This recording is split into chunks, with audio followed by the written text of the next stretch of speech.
Hello नमस्कार किसान भाइयों, स्वागत है आपका मेरे YouTube channel best farming with Krishna में। मैं हूं आपका दोस्त कृष्णा। आपकी खेती मेरा प्रयास।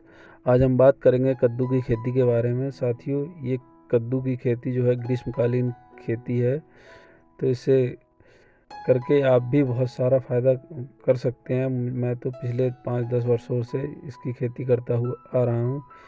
लेकिन किसान भाइयों, बरसात ऋतु में की जाने वाली कद्दू की खेती ज़्यादातर घाटे की खेती रही है।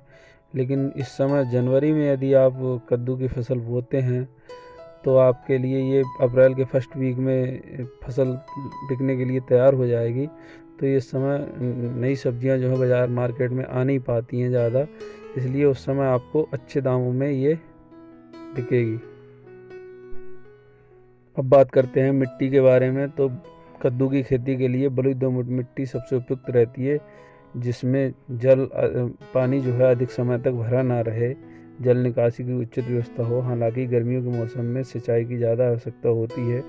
5 से 6 दिन के अंतराल से इसमें सिंचाई करनी पड़ेगी, तो इस चीज़ का भी ख्याल रखें।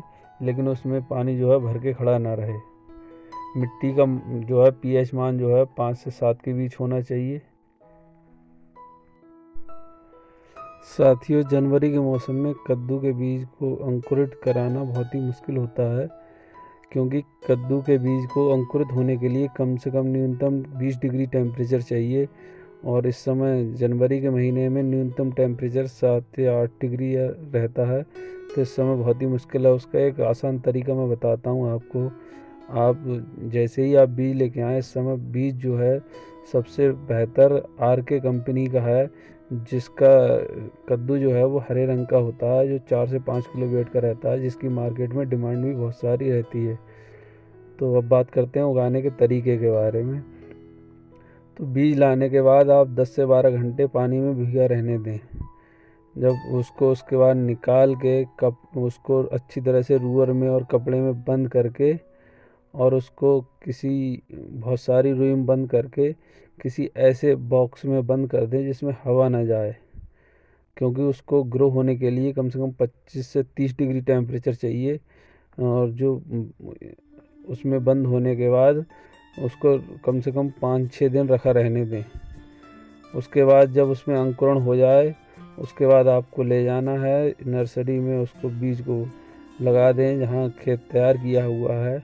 उसके ऊपर से देसी खाद डालना है आपको, पूरी तरह डिकम्पोज किए हुए, क्योंकि अगर आप ऊपर से बीज के ऊपर से मिट्टी डालोगे तो उसकी पपड़ी बन जाएगी, जो कि उसको अंकुरित नहीं होने देगी।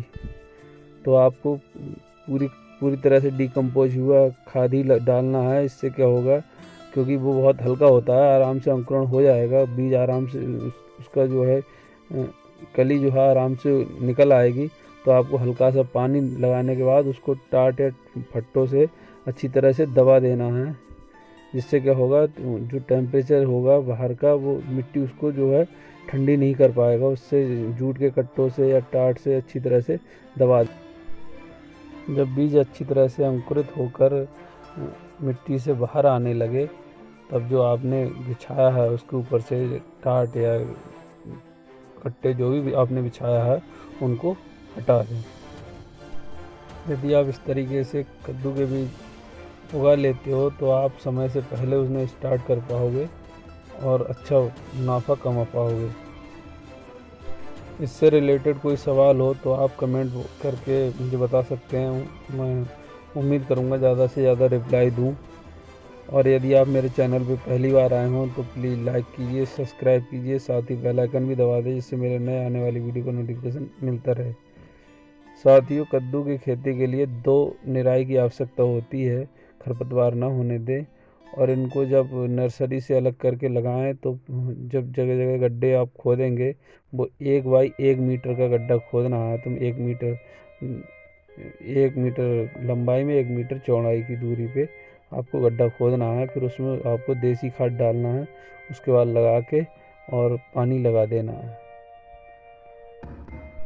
किसान भाइयों, कद्दू की खेती से रिलेटेड कोई भी सवाल है तो आप प्लीज़ मुझे कमेंट कीजिए, मैं आपके जवाब देने का पूरा प्रयास करूंगा। तो आज के लिए इतना ही, बस आज इजाज़त दीजिए। नमस्कार।